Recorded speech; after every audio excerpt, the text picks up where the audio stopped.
హరిః ఓం శ్రీ గురుభ్యో నమః. హరిః ఓం. వసుదేవసుతం దేవం కంసచానూరమర్దనం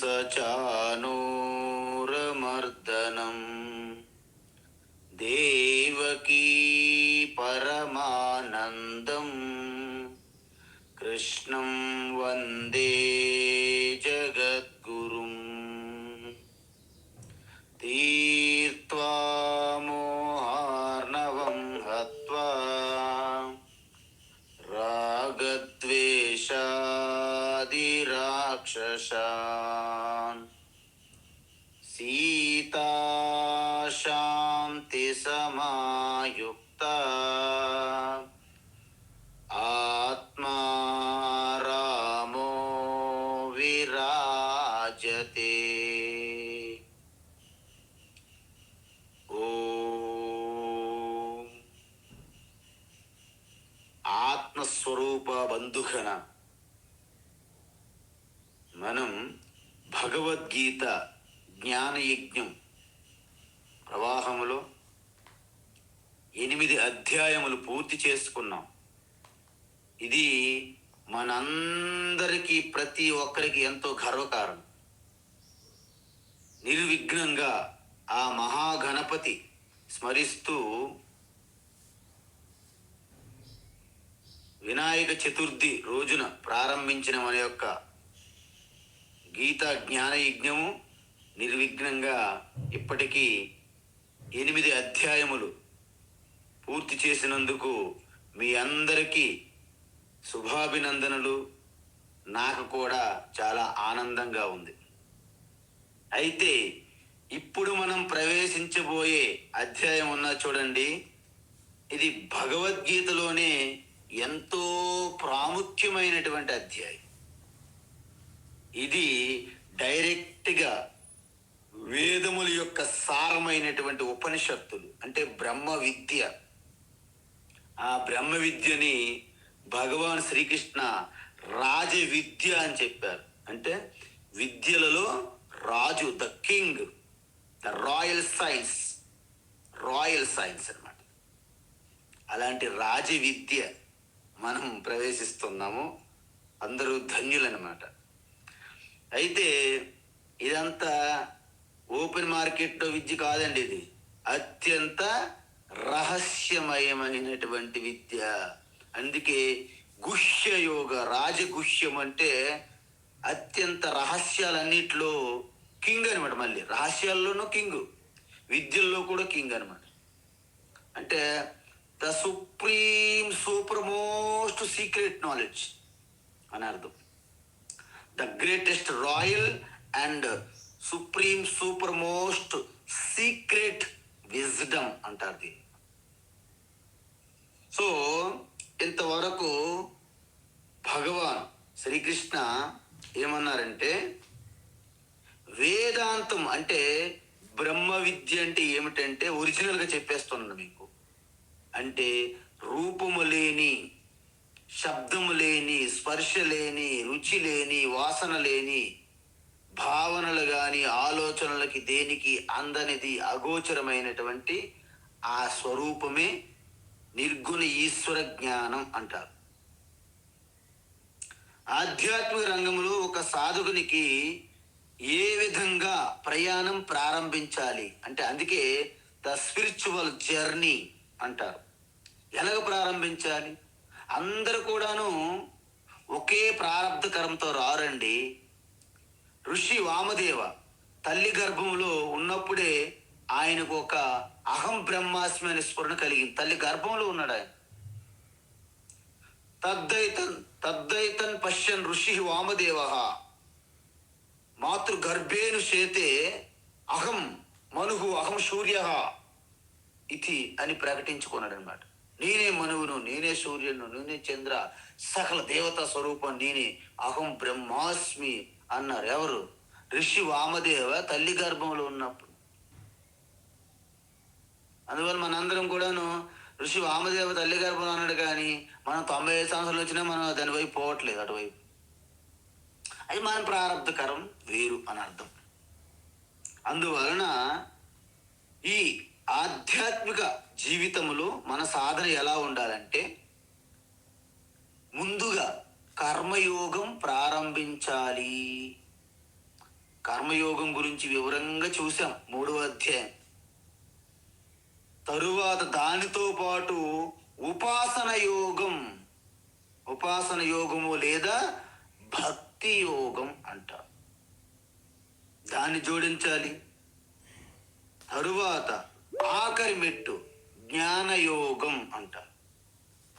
నేను అందుకే మీకు చెప్పాను, ఊరికే మన కన్వీనియన్స్ కోసం అలా విడదీస్తుంటామండి ఉదాహరణలు పెట్టి. దాన్ని మీరు పట్టుకొని మమ్మల్ని నిందించకూడదు. కర్మయోగం ప్రాథమిక పాఠశాల విద్య, ప్రాథమిక విద్య, హై స్కూల్, ఉన్నత పాఠశాల విద్య 2 కలిపితే ఒక కర్మయోగం లెవెల్ అనుకుందాం.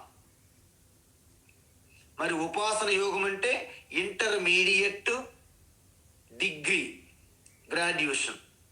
అది ఒక ఉపాసన యోగము లేదా భక్తి యోగంగా మీరు ఉదాహరణ జస్ట్. తరువాత పీజీ, పోస్ట్ గ్రాడ్యుయేషన్ అంటారు కదండి, పీజీ అండ్ పిహెచ్డి. పీజీ అంటే శ్రవణ మననంతో కూడినటువంటి పూర్తి స్థాయి ఆత్మజ్ఞానము, నిధిధ్యాసనం ద్వారా వచ్చినటువంటి నిష్టయే పిహెచ్డిగా అనుకుందాం, ఊహించుకోండి ఊరికే. సో ఈ పిహెచ్డి డాక్టర్ అని మీ ముందు పెట్టుకోవాలంటే మీరు ఇంత కష్టపడాల్సి ఉంటుంది. మరి సాధారణ విద్యలోనే మరి అహం బ్రహ్మాస్మి అనే స్థితిలో నిరంతరం ఉండాలంటే మనం ఎంత కష్టపడాలి. అందువలన కర్మయోగము ప్లస్ ఉపాసన యోగము ప్లస్ జ్ఞానయోగము అదే మోక్షం అని చెప్పారు శాస్త్రంలో. ప్రతి దగ్గర కూడా ఇది సామాన్యమైన సూత్రం అన్నమాట. అందుకే ముందు కర్మయోగము చేసి పూర్తి అంతఃకరణ చిత్తశుద్ధి సాధించి, ఉపాసన యోగానికి వచ్చి చిత్తం అంటే మనస్సు యొక్క ఏకాగ్రత సిద్ధి సాధించి జ్ఞాన యోగానికి వచ్చి శ్రవణము, మననము, నిధిధ్యాసనలు చేసి మోక్షం పొందాలి అంటారు. అందువలన కృష్ణ పరమాత్మ మొదటి 6 అధ్యాయాలలో ఎక్కువ ప్రాధాన్యత కర్మయోగంకి ఇచ్చారు. 7 నుండి 12వ అధ్యాయం వరకు అంటే 2వ షట్కంలో ఉపాసన యోగానికి ప్రాధాన్యత ఇచ్చారు. కానీ ఒక ఎక్సెప్షన్ 8వ అధ్యాయంలో ఈ కర్మలు చేసేవాళ్ళు పుణ్యలోకాలకు వెళ్తారు కానీ మోక్షం పొందరు. నిష్కామ భక్తితో ఉపాసన చేసేవాళ్ళు బ్రహ్మలోకం వెళ్ళి అక్కడ జ్ఞానం పొంది క్రమముక్తి పొందుతారు అని చెప్పారు. అందువలన 8వ అధ్యాయం అనేది అత్యంత ఒక కొత్త పోకడతో ఉంటుందన్నమాట. అంటే అర్థం ఏంటండి, అధమ స్థాయి అంటే చాలా కింద స్థాయి సాధకులు, చాలా హైయెస్ట్ ఉత్తమ సాధకులు ఉంటారు. ఉత్తమ సాధకులు ఏంటి, పూర్తిగా జ్ఞాన శ్రవణ మన నిధిధ్యాసన చేసేవాళ్ళు. మరి అధమ ఏంటి, కేవలం కర్మలు చేసేవాళ్ళు. మరి మధ్యస్థులు ఉంటారు కదా కొంతమంది, ఎందుకు వాళ్ళంత లో కాదు అలాగని హైయెస్ట్ కాదు. వారి కోసము ఉపాసన, సగుణ ఈశ్వర ఉపాసనతో బ్రహ్మలోకం చేరుకునే ఒక అవకాశం కల్పించి అక్కడ నుండి మోక్షం పొందుతారు. కాబట్టి దానిని క్రమంగా ముక్తి కాబట్టి క్రమముక్తి అన్నారు. అందువలన మీరు ఒకటి గమనించాలి, నిష్కామ ఉపాసకునికి క్రమముక్తిగా స్తుతించిన నిజానికి కృష్ణ పరమాత్మ యొక్క లక్ష్యం అది కాదండి. ఎందుకు కాదు, దాని గురించి కూడా మీకు జ్ఞానం కలిగి ఉండాలని చెప్పారు. తప్పితే ఇది మధ్యమ అధికారి కింద వస్తుంది. కానీ అర్జునుడికి ఏమంటున్నారు, దానికంటే నువ్వు పైకి ఎదగాలి అర్జున అంటున్నారు. అర్జునుడే కాదు, మీరంతా కూడా అర్జునులా ఉన్నారు. ఇప్పుడు మీరందరూ కూడాను 8వ అధ్యాయం చెప్పిన దాంట్లో ఆగిపోకూడదు. మీరు ఉత్తమ అధికారులుగా ఎదగాలి. అందువలన ఈ ఆత్మస్వరూపం మీ స్వరూపం తెలుసుకున్నట్లయితే ఇక్కడే ఇప్పుడే జీవన్ముక్తి పొంది మరణించాక విదేహముక్తి పొందుతారు. అందుకే జనకుడు వంటి ఆ పరంపరలో అందరూ కూడా జ్ఞానులు. అందుకే దానిని విదేహ నగరము అంటారు. విన్నారు పేరు? విదేహ నగరము అంటారు. మరి ఎంత జ్ఞానులు చూడండి అక్కడ. ఒకవేళ ఇప్పుడే జ్ఞానం పొందకుండా మరణిస్తే మళ్ళీ మనుషులుగా పుడతామో లేదో ఎవరు తెలుసు? నాకు తెలిసి గ్యారెంటీ లేదండి. అందువలన మానవ జన్మ, మనుష్య జన్మ, జంతువున నరజన్మ దుర్లభం అని చెప్పారు. కాబట్టి ఈ అవకాశాన్ని మీరు సద్వినియోగం చేసుకోవాలి అని ఇక్కడ మీకు గుర్తు చేస్తున్నా. అందువలన ఇక్కడ ఇక ఈ అధ్యాయాలు ఏంటి? 9, 10, 11, 12 అధ్యాయాలలో ఉపాసన చేస్తూ చేస్తూ చివరికి జ్ఞానానికి అంటే ఆత్మజ్ఞాన శ్రవణము మననము నిధిధ్యాసన రావాలని కృష్ణ పరమాత్మ మనల్ని రికమెండ్ చేస్తున్నారు పెద్ద ఆయన. అందువలన వేదాంత విచారణ ద్వారా ఏ జ్ఞానం పొందాలి అని ప్రశ్న మనకి. ఓకేనమ్మా? అయితే అది కూడా చెప్తారు. నిజానికి 9వ అధ్యాయంలో ప్రధానంగా నిర్గుణ నిరాకార ఈశ్వర జ్ఞానం గురించి చెప్తారు. అందుకే ఇంతకు ముందు చెప్పినటువంటి సగుణ సాకార ఇష్టదేవతలు ఇవన్నీ కూడా అపరా ప్రకృతిలోనే భాగంగా ఉంటాయి. ఇప్పుడు మనం ధ్యానం చూసాం. ఆ ఎరుక అది సాక్షాత్తు నిర్గుణ ఈశ్వర జ్ఞానం, అదే ఆత్మతత్వం. అందువలన 9వ అధ్యాయంలో ప్రధానంగా బ్రహ్మ విద్య విచారణ లేదా నిర్గుణ ఈశ్వర జ్ఞానం గురించి చెప్తారు. దానివల్ల ఇప్పుడు ఇక్కడే now here you get liberated. నిర్గుణ ఈశ్వర జ్ఞానం రావడానికి తొలి మెట్టు ఏమిటి? తొలి మెట్టు ఇంపార్టెంట్. అది సగుణ ఈశ్వర ఉపాసన. అందుకే చాలా మంది ఉపాసన తెలియదు, ఉపాసన చెయ్యరు, వారికి ఆత్మజ్ఞానం అనుభవంలోకి రాదు. ఉపాసన చెయ్యాల్సిందే. కొంతమంది మహాత్ములు అంటారు, ఉపాసన ఎందుకండి, భక్తి ఎందుకండి, జ్ఞానం గొప్పది, జ్ఞానం గొప్పది. అది భ్రమ. నాకు తెలిసి ఉపాసన చెయ్యనుడు ఎవడు భూమి మీద లేడు, చెప్పరు బయటికి. అయితే ఉపాసన దేనితో చేస్తారు? మానసికంగా. అయితే మరి ఈరోజు నేను గులాబ్ జాములు వండుకొని తినాలని ఉపాసన చేస్తున్నా, అది ఉపాసనేనా? కాదు. ఉపాసన కేవలము అనంతంగా శాశ్వతంగా ఉన్న తత్వమైనటువంటి ఈశ్వర చింతనకే ఉపాసన అంటారు. మిగతా అన్ని చింతనలు ఉపాసన కింద రావు. కాబట్టి ఒక పిక్ పాకెటర్ ఎప్పుడు కూడా పాకెట్లో వైపే దృష్టి ఉంటుంది. ఉపాసన దాని ఉపాసన అనరు. కాబట్టి ఈశ్వర యందు స్మరణం.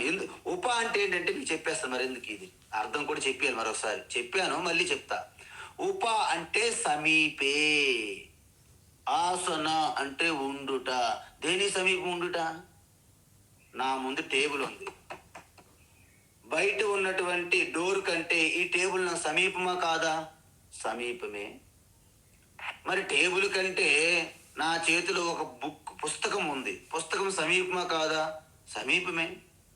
మరి పుస్తకం కంటే నా చొక్కా కుర్తా నా సమీపమా కాదా? సమీపమే. కుర్తా కంటే నా చర్మము ఈ శరీరము సమీపమా కాదా? సమీపమే. మరి దానికంటే ఇంద్రియాలు సమీపమా కాదా? సమీపమే. మరి ఇంద్రియముల కంటే నా యొక్క ప్రాణం శ్వాస సమీపమా కాదా? సమీపమే. దానికంటే మనస్సు ఇంకా సమీపము స్వామి. మరి మనస్సు కంటే గుండె చప్పుడు ఇంకా సమీపం. వాటికంటే ఇంకా సమీపం ఏమిటి? ఇంకేమిటి సమీపము? నేను అనే ఎరుక. దానికంటే సమీపం ఇంకేమి లేదు. అంటే ఆ శుద్ధ చైతన్య ఎరుక అనేది అత్యంత సమీపము. దానినే ఉప అంటారు. ద ఇన్నర్ మోస్ట్ ప్రత్యేగాత్మ అంటారు శాస్త్రాల్లో. The inner most self, the consciousness or the awareness is the inner most, that is called, అది ఉప అంటే దాని స్థితిలో ఉండడాన్ని ఉపాసన. ఆ ఇన్నర్ మోస్ట్ ప్రత్యేగాత్మనే సగుణ ఈశ్వరుగా ఆపాదిస్తున్నారు కాబట్టి దాని యందు స్మరణతో ఉండడాన్ని కూడా సగుణ ఈశ్వర ఉపాసన అన్నారు. అంతే తప్ప మీ ఇష్టం వచ్చినటువంటి బయటి విషయాల మీద చింతన ఉపాసన రాదు, అది అర్థం. ఇప్పుడు మీకు ఒక విషయం తెలియజేయాలి. ఏంటి? మొత్తం ఈ అధ్యాయం గురించి నేను చెప్పాలంటే ఇది ఒక రకమైనటువంటి అద్భుతం అంటారు. భగవద్గీతలోనే 9వ అధ్యాయం, ఆ నెంబర్ చూడండి, 9, రాజ విద్య, రాజగుహ్య యోగము. దీని గురించి పెద్ద పెద్ద అడ్వర్టైజ్మెంట్లు అక్కర్లే, భగవాన్ స్వయంగా అడ్వర్టైజ్మెంట్ చేయగలడు. ఆయన అన్నిటికీ రింగ్ మాస్టర్లో మాస్టర్ అనమాట ఆయన. కాబట్టి దీనితో ఇప్పుడు మనము ప్రారంభిస్తున్నాం. ఏమిటి? శ్రీ భగవానువాచ. శ్రీ భగవానువాచ. ఇదం తు తే గుహ్యతమం. ఇదం తు తే గుహ్యతమం. ఇదం తు తే గుహ్యతమం. ప్రవక్ష్యామ్యనసూయవే. ప్రవక్ష్యామ్యనసూయవే. ప్రవక్ష్యామ్యనసూయవే. జ్ఞానం విజ్ఞాన సహితం. జ్ఞానం విజ్ఞాన సహితం. జ్ఞానం విజ్ఞాన సహితం. యజ్ఞాత్వా మోక్షసే శుభాత్. యజ్ఞాత్వా మోక్షసే శుభాత్. యజ్ఞాత్వా మోక్షసే శుభాత్. ఇదం తు తే గుహ్యతమం ప్రవక్ష్యామ్యనసూయవే. ఇదం తు తే గుహ్యతమం ప్రవక్ష్యామ్యనసూయవే. ఇదం తు తే గుహ్యతమం ప్రవక్ష్యామ్యనసూయవే. జ్ఞానం విజ్ఞాన సహితం. యజ్ఞాత్వా మోక్షసే శుభాత్. జ్ఞానం విజ్ఞాన సహితం. యజ్ఞాత్వా మోక్షసే శుభాత్. జ్ఞానం విజ్ఞాన సహితం. యజ్ఞాత్వా మోక్షసే శుభాత్. ఇప్పుడు ఉత్తమం. ఇప్పుడు భగవాన్ మొట్టమొదటి 3 శ్లోకములలో అసలు ఆయన ఏమి చెప్పాలనుకుంటున్నారు, దాని గొప్పతనం ఏమిటి, దాని నుండి మనం పొందే లాభం ఏమిటి, ఈ వివరాలు. తర్వాత ఇది వినడానికి తెలుసుకోవడానికి అర్హత ఎవరికి ఉన్నది. ఇప్పుడు 3 రకాలు ఉండాలండి. నువ్వు చెప్పబోయే విషయం ఏమిటి, దానివలన ప్రయోజనం ఏమిటి, ఇది ఎవరు తెలుసుకోగలుగుతారు, ఎవరికి చెప్పాలి అనేది ప్రశ్న. మూడు విషయాలు చెప్తున్నాడు భగవాన్. అయితే దీనిని ఒక ఇంట్రడక్షన్గా తీసుకోండి మీరు. ముఖ్యమైనటువంటి ఇంట్రడక్షన్ అన్నమాట, ఉపోద్ఘాతం అనుకుంటే. మొదటి 3 శ్లోకాలలో ఆయన ప్రవేశపెడుతున్నారు సబ్జెక్ట్ మ్యాటర్. మనం రాస్తాము లెటర్, ఒక ఈమెయిల్, సబ్జెక్ట్ విషయం ఏమిటి. విషయం ఏమిటి ఇక్కడ? విషయం ఈశ్వర జ్ఞానం. ఎటువంటి ఈశ్వర జ్ఞానము అంటే మనం ఆల్రెడీ ఇప్పటికే 7వ అధ్యాయం చూసాం. ఇక నుండి మీరందరూ సావధానంగా ఉండాలి. ఎందుకంటే 8వ అధ్యాయం అయిపోయింది, దాన్ని పక్కకి వెళ్ళిపోతే ఇంకా అది ఉండదు ఇక్కడ. ఇప్పుడు మన రెఫరెన్స్ ఏమిటి? 7వ అధ్యాయం. సో 7వ అధ్యాయములో ఈశ్వరుని స్వరూపం 2 రకాలుగా చూసాం. ఏంటి? అపరా ప్రకృతి, పరా ప్రకృతి అని చెప్పాను. మొత్తము ఈ యొక్క మాయ సహితమైనటువంటి త్రిగుణాత్మకమైనటువంటి యావత్ సృష్టి అంతా కూడా అపరా ప్రకృతియే. మరి పరాప్రకృతి శుద్ధ చైతన్య ఎరుక ఆత్మయే పరాప్రకృతి, ఈశ్వరుని యొక్క పరాప్రకృతి అంటారు. సో అపరాప్రకృతి అంటే ఏంటి? సగుణ రూపములో మనము కొలిచే ఇష్ట దేవతలు గణేశు, సుబ్రహ్మణ్య, కార్తికేయ పాహి మాం, సుబ్రహ్మణ్య రక్ష మాం. ఎన్ని భజనలు చేస్తున్నాము, ఎన్ని స్తుతులు చేస్తున్నాము, ఇవన్నీ కూడా నిజానికి విశ్వరూపం కూడా అపరా ప్రకృతి కిందే వస్తుంది. ఎందుకంటే నామము రూపము ఉన్నటువంటి ప్రతి ఒక్కటి కూడా అపరా ప్రకృతిలోనే ఉంటుంది.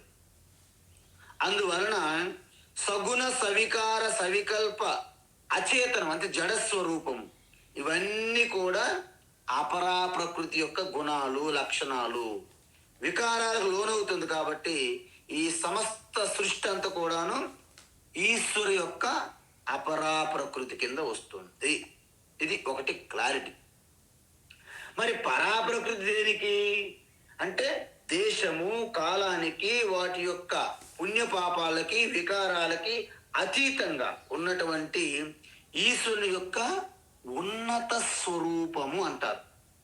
అంటే దాన్ని శుద్ధ చైతన్యం, శుద్ధ బ్రహ్మ పరాత్పర రామ, దట్ ఈస్ పరాప్రకృతి ఆఫ్ రామ.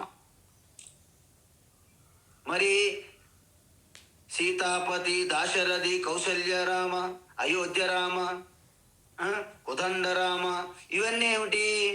అది ఈశ్వరుని యొక్క అపరా ప్రకృతి అని అర్థం. త్రిశూలధారి సదాశివ, సుదర్శనధారి నారాయణ, వీరిద్దరు కూడా ఎవరు? అపరా ప్రకృతి కింద వస్తారు. మరి శుద్ధ చైతన్యం ఓం నమ ప్రణవార్థాయ శుద్ధ జ్ఞానైకమూర్తయే, శుద్ధ జ్ఞానం అది పరాప్రకృతి. అందుకే శాంతాకారం భుజగశయనం పద్మనాభం సురేశం విశ్వాధారం, విశ్వ ఆధారం పరాప్రకృతి. మేఘవర్ణం శుభాంగం, అది మళ్ళీ అపరాప్రకృతి. చూసారా? అందుకే శ్లోకాలలో ఈ తత్వాలలో మీరు అబ్జర్వ్ చేస్తే రెండు ఉంటాయి. అందులో నిర్గుణ పరమాత్మ స్వరూపం గురించి చెప్తుంటారు, సగుణ రూపంగా కూడా చెప్తుంటారు. అందుకు ఇప్పుడు అంత నిర్గుణ చెప్తే మీరందరికీ డ్రై అయిపోయి, స్వామి ఏం మాట్లాడతాం, ఒక భజన లేదు, ఒక కీర్తన లేదు, ఒక ముచ్చట లేదు, ఒక ఆనందం లేదు, ఉత్సాహం లేదు అంటారు. మీరు దానికి కనెక్ట్ అయిపోవాలి. అప్పుడు మీకేమనిపిస్తుంది అంటే ఈ గుణగణాల గురించి చెప్తుంటే ఏంటో ఎప్పుడు చిన్నపిల్లలు చెప్పినట్టు చెప్తావు, అదే తత్వం చెప్పొచ్చు కదా అలాగ అంటారు. మీరే మారుతారు అలాగా, మరి కొత్తలేం కాదు. అందువలన ఈ విషయంలో మన స్పష్టత మనకు ఉండాలి. అందువలన నిర్గుణ నిర్వికార నిర్వికల్ప శుద్ధ చేతన స్వరూపం పరాప్రకృతి. గుణాలు లేని, వికారాలు లేని, అవయవాలు లేని శుద్ధ చైతన్యమే పరాప్రకృతి, ఈశ్వరుని యొక్క ఉన్నత తత్వం.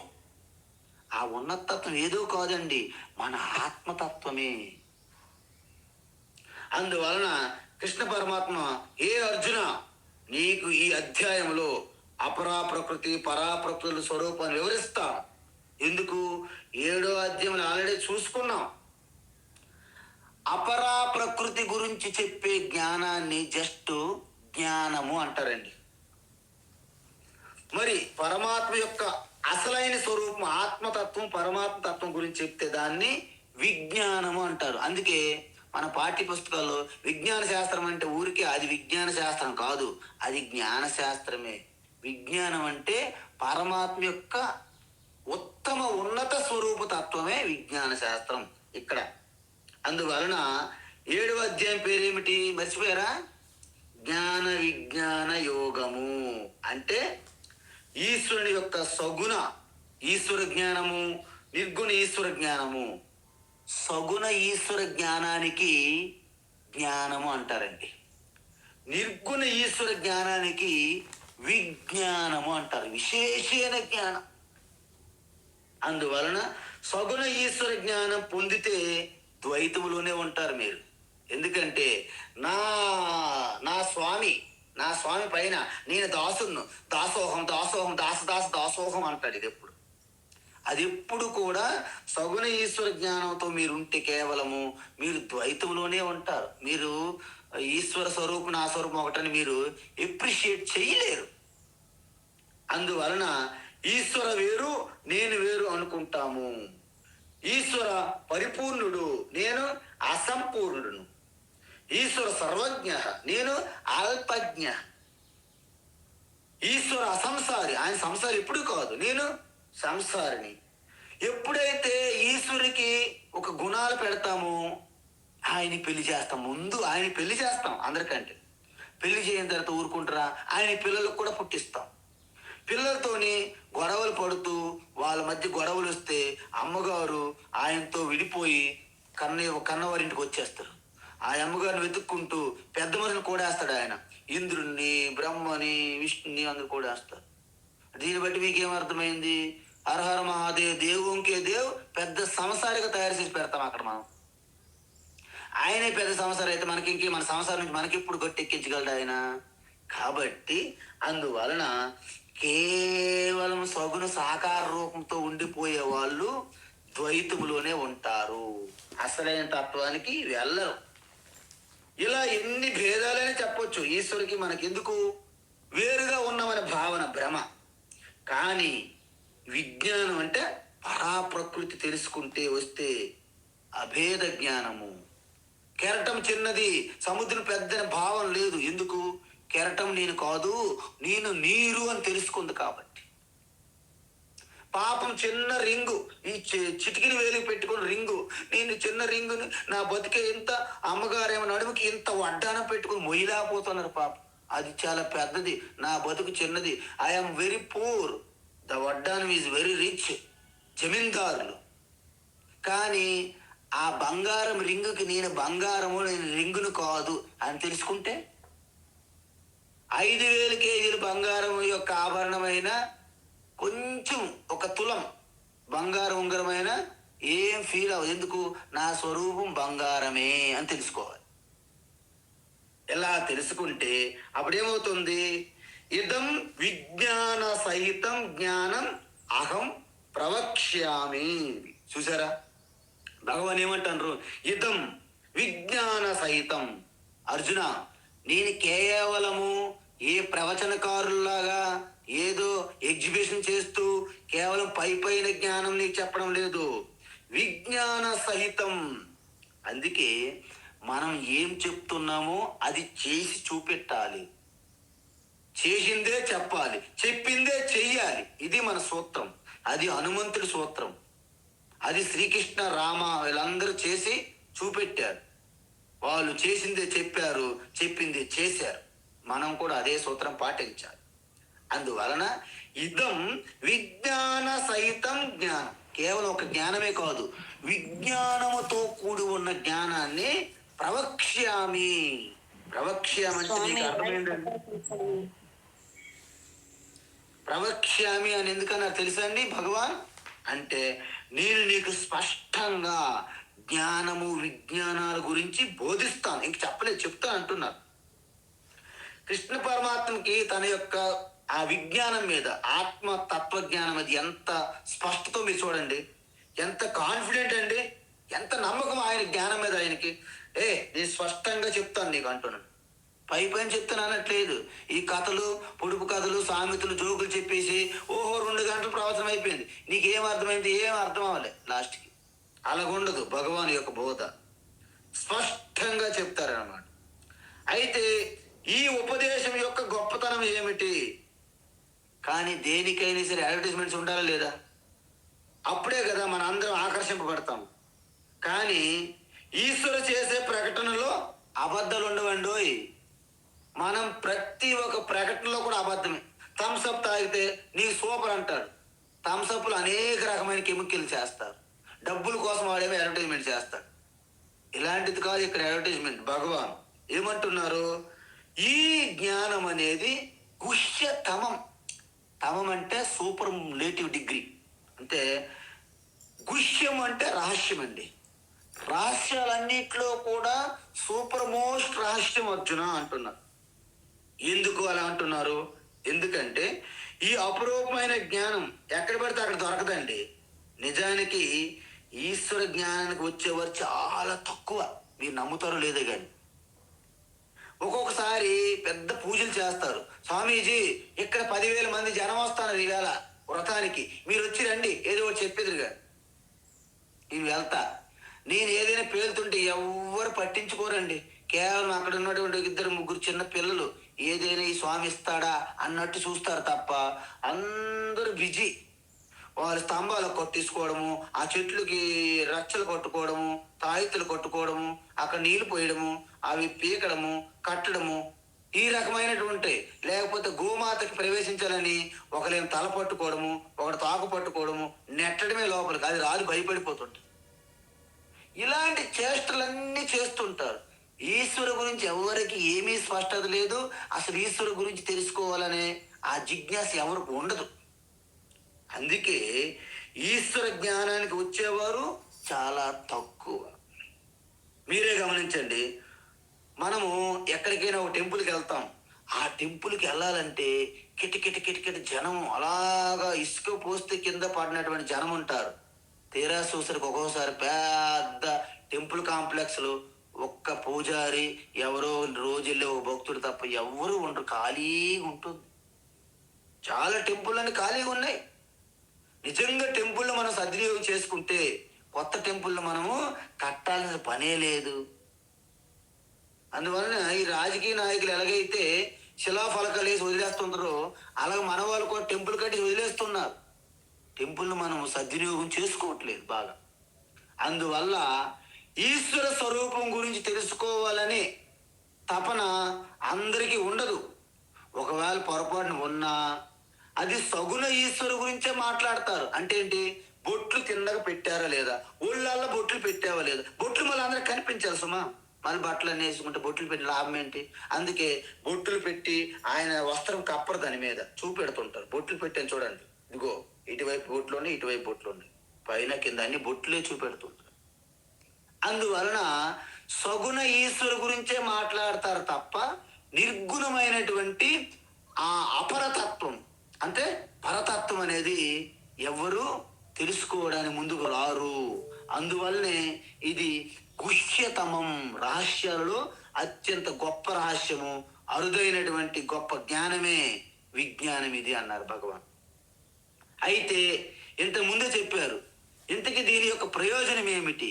ఓకే, ఈ గొప్ప విషయమే చెప్పాం. ప్రయోజనం ఏమిటి? యత్ జ్ఞాత్వా అశుభాత్ మోక్ష్యసే. ఈ జ్ఞానం గనక మీరు తెలుసుకుంటే అమంగళం నుండి మంగళం పొందుతారు. మంగళ భవన అమంగళహారి అన్నారు చూసారా. అందువలన మీరు అమంగళము నుంచి మంగళము, ముక్తి, మోక్షం పొందుతారు. మామూలుగా అందరూ ఇది చేస్తే నాకేంటి లాభం అంటారు. అందుకని అశుభం అంటే అమంగళం, సంసారము, ఈ దుఃఖ సాగరము, శోకము, వీటన్నిటి నుండి నీవు ముక్తి పొందుతారు. అంటే జీవన్ముక్తులు అవుతారని అర్థం. అంటే ఏంటి? కామ, క్రోధ, లోభ, మోహ, మద, మాత్సర్యాలు, రాగద్వేషాలు, అసూయ, వీటన్నిటి నుండి ఆందోళనలు, అలజడి, స్ట్రెస్, వీటన్నిటి నుండి మీరు పూర్తిగా విముక్తి పొందుతారు. అప్పుడు మనస్సు వెన్నపూసలాగా ప్రశాంతత పొందుతుంది అనమాట. ఆ మనసు ఎప్పుడు ప్రశాంతి పొందుతుంది? నిత కర్మాకన చోరి గోపి మనహారి హరి సుందర నంద ముకుంద హరి నారాయణ హరిహో. అంటే అప్పుడు మీ మనస్సు వెన్నపూస వలె అంత ప్రశాంతత ఉండేటప్పుడు దాని మీద కృష్ణ వచ్చి తాండవం చేస్తాడు. కృష్ణ తాండవం, శివ తాండవం జరుగుతుంది అప్పుడు. అందువలన అర్జునుడు ఇక్కడ అడగలేదండోయ్, మీరు గమనించాలి. అర్జున ఉవాచ లేదు. మొదటి మన శ్లోకం ఎవరు చెప్పాము? శ్రీ భగవాను ఉవాచ అన్నాం. అంటే భగవాను ఎంచుకున్నాడు ఎవరికి చెప్పాలని. అర్జునుడికి. అర్జునికి ఎందుకు ఎంచుకున్నాడు అంటే ఆయన ఫ్రెండ్, పక్షపాతం అని అనుకోవచ్చు మనం. కాదు. ఎందుకు కాదంటే ఎవరికైతే గర్వం ఉండదో, చిన్న 2 విషయాలు తెలిస్తే చాలండి మనం ఆ గురువుని కాడ ఈయన ఏం చెప్తాడో అంత లాజికల్గా తర్కబద్ధంగా వాదిస్తూ కూర్చుంటాం, ఫిల్టర్ చేస్తుంటాం. ఆయన అక్కడ అలా చెప్పాడు కదా, ఈయన ఇలా చెప్తున్నాడు ఏంటి, సరిగ్గా వినకుంటే మనం నిర్ణయానికి వచ్చేస్తాం. అదేవిధంగా ఈయనకి తెలుసో లేదో పరీక్ష పెట్టడానికి కూడా కొంతమంది అడుగుతారు. అందువలన ఈ రకము కొంచెం విద్య, కొన్ని విషయాలు తెలిస్తే అసలు గర్వం, విద్యా గర్వం అంటారు దాన్ని. ఆ విద్యా గర్వం లేని వాళ్ళకే ఈ జ్ఞానం చెప్తారు. అందువలన అర్జున, నీకు ఆ విద్యా గర్వం లేదు, నీకు అసూయ లేదు, కాబట్టి నువ్వు అనసూయవు. అనసూయు అంటారు. అనసూయు అని ఎందుకన్నాము అంటే అర్జునుడిలో గర్వం లేదు. ఉపనిషత్తుల్లో చెప్తారు, దృప్త బాలాకి అంటారు. దృప్త అంటే గర్వం అండి. గర్వ బాలాకి అని పేరు పెట్టారు, అందులో ఉన్నది. ఆయన పేరు గార్గ్య. ఆయన నీకు బ్రహ్మ విద్య చెప్తానని ఒక రాజు దగ్గరికి వెళ్తాడు, అజాతశత్రు దగ్గరికి. తీరా చూస్తాడికి ఈ సగుణ ఈశ్వర జ్ఞానం చెప్తూ ఉంటే అజాతశత్రు అంటాడు, ఎంతకంటే పైన ఏముంటే చెప్పువయ్యా అంటాడు. నాకు తెలియదు, అంతేనా, అందుకే నువ్వు ఏదో బ్రహ్మ విద్య చెప్తానని ముందుకు వచ్చావా అంటాడు. సిగ్గుతో తలంచుకుంటే, మిత్రమా నాకు తెలియదు, మీరు చెప్పండి అంటాడు. నేను రాజునయ్యా, నేనెలా నీకు చెప్తాను అంటాడు. పర్వాలేదు, నువ్వు రాజు అయినా పర్వాలేదు, ఏదైనా పర్వాలేదు, నాకు మాత్రం అది చెప్పండి అని ప్రాధేయపడతాడు. అప్పుడు దృప్త బాలాకి అజాతశత్రు రాజు నుండి నేర్చుకుంటాడు, బ్రాహ్మణుడు కానీ ఒక క్షత్రియ రాజు నుండి బ్రహ్మ విద్య నేర్చుకుంటారు. అందువలన ఇక్కడ ఎవరనేది ఇంపార్టెంట్ కాదు. చండాలోస్తు సతోద్విజోస్తు గురురిత్యేష మనీషా మమ. శంకరాచార్య అన్నారు, వాడు చండాలుడా, వాడు ఏమి చేస్తాడు, చర్మ వ్యాపారం చేస్తున్నాడా, వాడు ఏమైనా చెయ్యని ఆత్మతత్వాన్ని తన స్వ అనుభూతిలో దర్శించినటువంటి వ్యక్తి నాకు సాక్షాత్ గురువు అని ఆది శంకరాచార్యులు చెప్పినప్పుడు మనకి ఏమొచ్చండి, మనం ఇంత పెద్ద గర్వంతో మనం తిరుగుతుంటాము.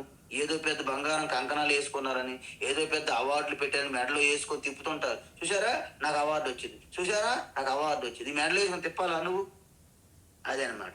సో ఇదంతా ఒక రకమైనటువంటి చూపెట్టుకోవడం. నేనింత వాడిని, నన్ను గుర్తించండి, నేనింత వాడిని, నన్ను కనిపెట్టండి అని అర్థం. సో విద్యా గర్వం ఉంటే నీకు ఆత్మజ్ఞానం రాదు అని చెప్పేశారు భగవాన్.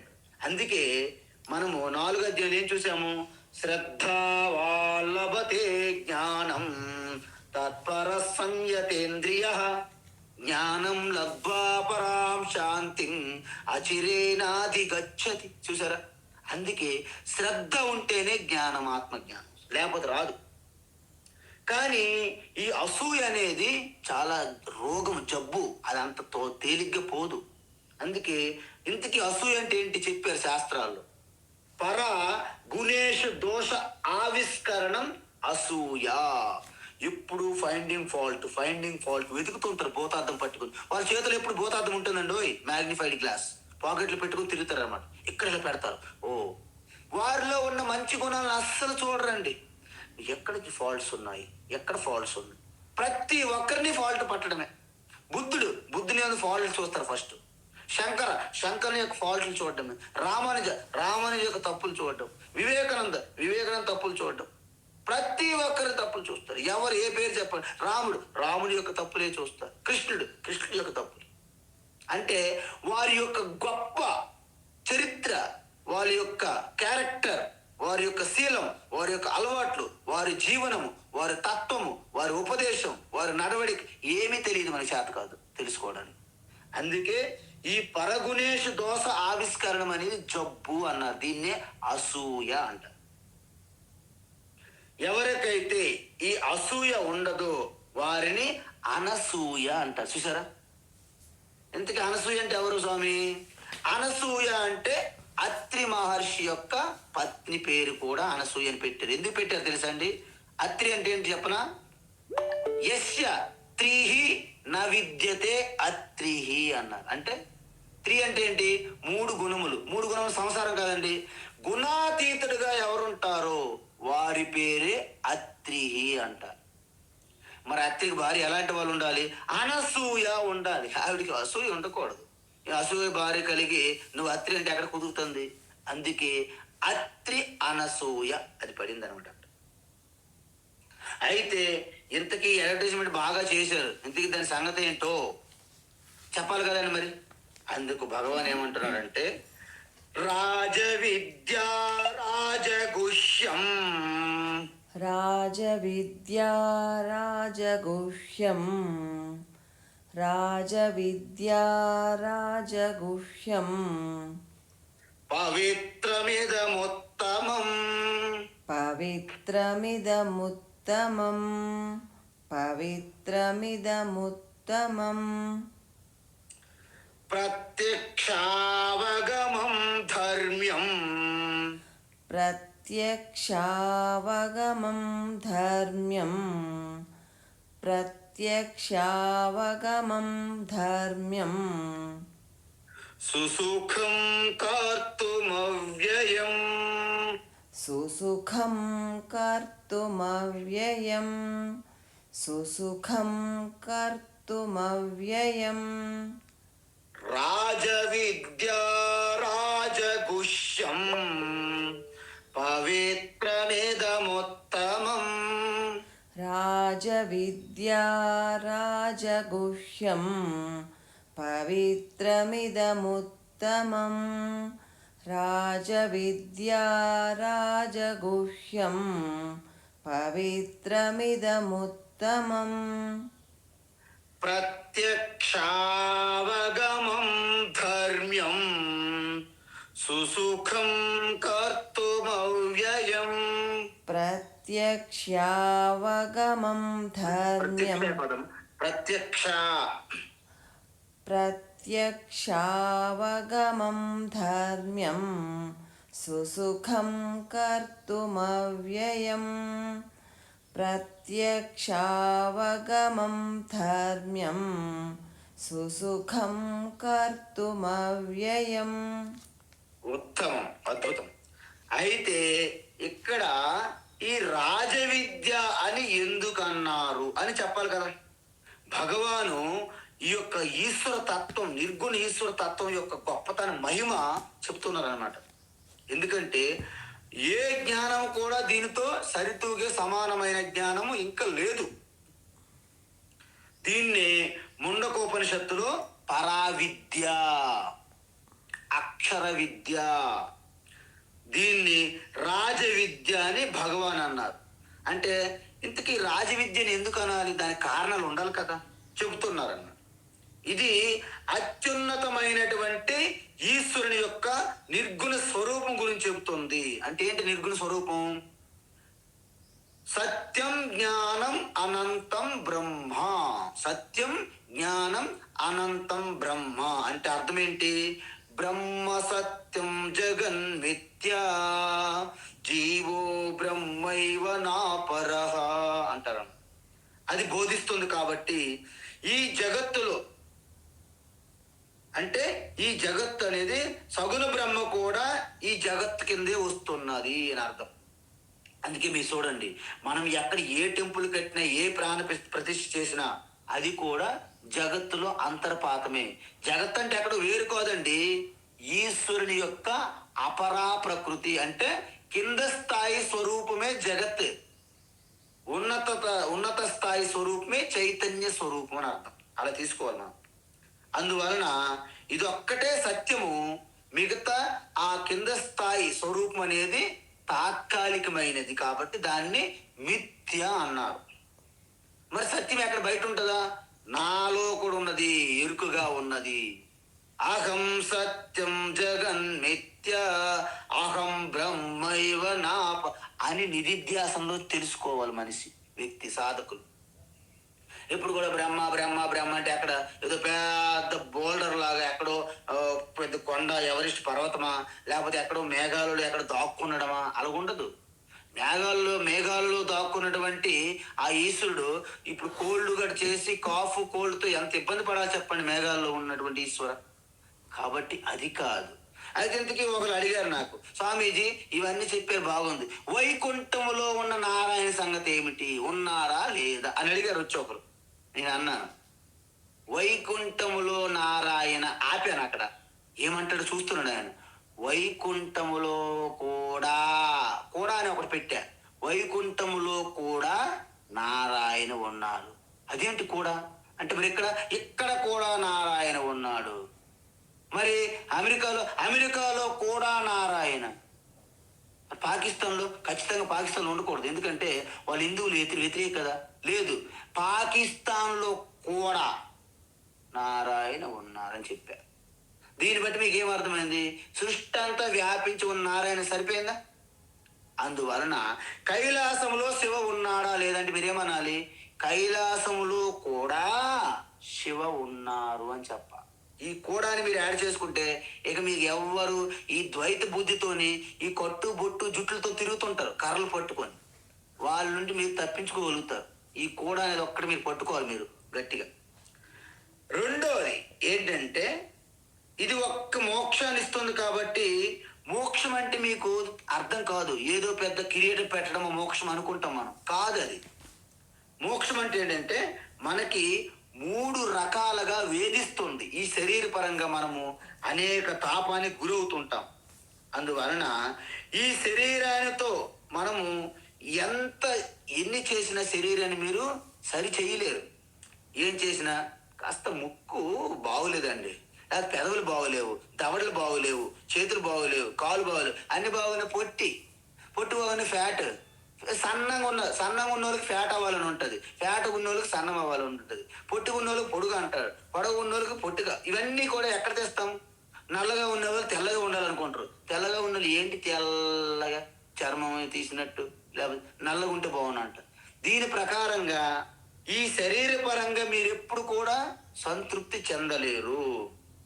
అవసరమైతే ప్లాస్టిక్ సర్జరీ చేసి చేసి చేసి చేసి మైకేల్ జాక్సన్ లా చివరికి అలాగ పోవాల్సిందే తప్ప శరీరం మీద మీరు వ్యామోహం పెట్టుకోకూడదు. శరీరంతో నేను గొప్పవాడిని అనే భ్రమ విడిచిపెట్టాలి. ఎందుకు? శరీరం మీద మీరు ఒక్కసారి ప్రయత్నించారా, మీరు out, you are no man's ల్యాండ్లోకి వెళ్ళిపోతారు అప్పుడు. 2 అంటే శరీర పరంగా మీకు అసంతృప్తి ఉంటుంది, అది కూడా బంధనమే, సంసారమే. 2 మనస్సు పరంగా ఏంటి? మా పిల్లలు పట్టించుకోవట్లేదు, పిల్లలు పట్టించుకున్న మనవాళ్ళు పట్టించుకోవట్లేదు కదా. ఇప్పుడు మనవాళ్ళు పట్టించుకోవట్లేదు, ఫలాని వారు నన్ను ప్రేమించట్లేదు, ఇన్నాళ్ళు నా ప్రాణ స్నేహితులు ప్రాణము, మీరే నా పంచి ప్రాణాలు అన్నారు, ఇప్పుడు ప్రాణము లేదని వదిలిపెట్టేశారు. వాళ్ళకి కావలసినంత ఇల్లు, బంగుళాలు, స్టేటస్ అన్నీ ఉంటాయి, కానీ కాస్త కొంచెం సమయం ఇచ్చి పక్కన కూర్చొని మాట్లాడే వాళ్ళే ఉండరు. వాళ్ళకి అంటే మానసికంగా కృంగిపోతారు. పిల్లలు నాతో మనసు విప్పి మాట్లాడట్లేదు, కానీ ఏమైనా అనారోగ్యం అంతా హాస్పిటల్ ఇంటిని వెంటనే 24/7 కాల్స్, అంబులెన్స్.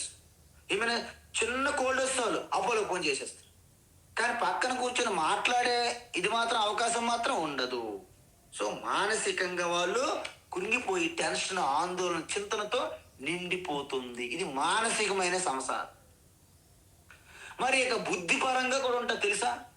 బుద్ధిపరంగా ఏంటంటే, ఎన్ని తెలుసుకున్నా అసహనం, అసంతృప్తి, ఇంకేదో కోల్పోయాను, ఇంకేదో తెలుసుకోలేదు అనే ఒక అసంతృప్తి. దీని ప్రకారంగా చూస్తే శాస్త్రవేత్తలందరూ అసంతృప్తిగానే ఉంటారు, మనం అనుకుంటాం కదా. ఎందుకంటే వారు మిగతా విషయాల మీద వాళ్ళ దృష్టి ఉంటుంది, అది ఇంకా తెలుసుకోలేదు, అది తెలుసుకోలేదు. అసలు ఈ సృష్టికర్తకు కారణం ఏంటి? బిగ్ బ్యాంగ్ నుంచి వచ్చిందా, అదే బ్లాక్ హోల్ నుంచి వచ్చిందా, ఆటం దీనికి కారణమా, ఎలక్ట్రాన్ కారణమా, ఏదో ఒకటి అంటుంటారు. అంటే ఎనర్జీ కాదు, ఎందుకంటే ఎనర్జీ మారిపోతుంది, మారినటువంటి ఏదో ఒకటి ఉండాలి కదా అని. ఎనర్జీ కారణమా, మ్యాటర్ కారణమా, సైంటిస్టులు నిరంతరం సంసారంలోనే ఉంటారు, వాళ్ళు బాగా సెటిల్ అయిపోయి. దీన్ని ఏంటి? బుద్ధిపరంగా సంసారం అంటారు. అందుకే బ్రహ్మజ్ఞానం పైన చెప్పిన 3 స్థాయిల్లో కూడా, అంటే శరీరం పరంగా, మనస్సు పరంగా, బుద్ధి పరంగా 3 రకాల్లో మీరు వాటి నుండి పూర్తిగా ఉపశమనం, శాంతి పొందాలంటే ఈ ఆత్మస్వరూప జ్ఞానం ఒక్కటి తెలుసుకుంటే మీరు శరీర పరంగా నేనేదో చిన్నగా ఉన్నా, నేను పెద్ద కావాలని ఆశ మీకు లేదు. ఎందుకంటే మీ బ్రహ్మాండం అంతా మీరే వ్యాపించి ఉన్నారు. ఏంది 5 అడుగులు 6 అడుగులు 7 అడుగులు ఏంటవుతారు మీరు? తర్వాత మనస్స, మీకు సుఖదుఖాలు అన్నిటికీ అనుకున్నటువంటి అధిష్టానం మీరు అయి ఉన్నారు. సర్వ వ్యక్తులందరిలో మీరున్నారు. మీరు ఒంటరితనం ఎప్పుడూ లేరు, ఆత్మస్వరూపంగా ఉన్నారు. దేని మీద ఏం ఆశిస్తున్నారు? ఇవంతా భ్రమ అనే విషయం మీకు అర్థమైపోతుంది. కాబట్టి శరీరపరంగా ఉన్నటువంటి అసంతృప్తి, మనసు పరంగా ఉన్న అసంతృప్తి, బుద్ధిపరంగా ఉన్న అసంతృప్తి 3 అవుట్. ఒకే షాట్కి 3 పెట్టెలు, ఒక్కటి అవుట్. దీన్ని ఆల్రెడీ 7వ అధ్యాయంలో చెప్పారు భగవాన్. ఏంటి? 2వ శ్లోకంలో యజ్ఞాత్వా నేహ భూయోన్యత్ జ్ఞాతవ్యమవశిష్యతే. ఏది తెలుసుకుంటే అర్జున ఇంకా నీవు తెలుసుకోవడానికి మిగిలి ఉండదో, ఏది తెలుసుకుంటే ఈ సృష్టిలో ఇంకా నీవు తెలుసుకోవడానికి మిగిలి ఉండదో ఆ జ్ఞానం నీకు చెప్తానన్నా. ఏంటి జ్ఞానం కృష్ణ? దానిని అక్కడ విజ్ఞానం అన్నారు, ఇక్కడ దీన్ని రాజవిద్య అని పిలుస్తున్నారు అర్జున. అంటే ఇది ఎలాంటిది కృష్ణ? రాజగుహ్యము అంటే అత్యంత రహస్యాలలో రాజు. ఎందుకు? ఉపనిషత్తులు చెప్పారు. ఇదంతా తేలిగ్గా అందరికి అర్థం కాదండి. శ్రవణాయాపి బహుబిర్యో న లభ్యః శృణ్వంతోపి బహవోయం న విద్యుః ఆశ్చర్యో వక్త కుశలోస్య లబ్ధా ఆశ్చర్యో జ్ఞాత కుశలానుశిష్టః. యమధర్మరాజు అన్నాడు నచికేతునికి, ఏ నచికేత, ఈ జ్ఞానము కనీసం వినడానికి చాలా మందికి అసలు అవకాశం దొరకదంట. బహుబిర్యోన లభ్య, ఎంతో మందికి ఇది వినే అవకాశం కలగదట. ఈ నరజన్మలో కూడా ఎంతో మంది మానవులకి ఈ ఆత్మతత్వం వినే అవకాశమే కలగదు వాతావరణం. పోని విన్నారనుకోండి, శృణ్వంతోపి విన్నప్పటికీ బహువో యమ్న విద్యు, విని విని విని చివరికి ఏమీ అర్థం కాదు. అంత రామాయణం అంతా అయిపోయింది, ఓకే బాగుంది, సూపర్, అంత అద్భుతంగా చెప్పారు, అమ్మయ్యా గురువుగారు ఎంత బాగా చెప్పారు, ఇంతకీ సీతకి రాముడు ఏమవుతారండి అది అడిగారు అనుకోండి, మనకు అక్కడ హార్ట్ అటాక్ వస్తుంది. అలాంటి వాళ్ళు ఉంటారు. అంటే అర్థం ఏంటి? విని విని విని చివరికి ఏమి తెలియని వాళ్ళు ఉంటారంట, అర్థం కాని వాళ్ళు. ఆశ్చర్యో వక్త కుశలోస్య లబ్ధ, ఈ అద్భుతమైనటువంటి రహస్య జ్ఞానాన్ని చెప్పే వక్త ఆశ్చర్యం అంట దొరకడం అలాంటి వ్యక్తి. ఆశ్చర్యో జ్ఞాత కుశలానుశిష్ట, అది విని అర్థం చేసుకున్నటువంటి మీలాంటి ఉత్తమ సాధకులు ఉన్నారు చూడండి, వాళ్ళు ధన్యులు, ఆశ్చర్యం అంట. కాబట్టి ఎందుకు ఇంత ఆశ్చర్యం, ఇంత రాజవిద్య రాజగుహ్యం అంటున్నారో మరింత వివరణ రేపటి క్లాసులో చూద్దాం. హరి ఓం తత్సత్. సర్వం శ్రీకృష్ణార్పణమస్తు.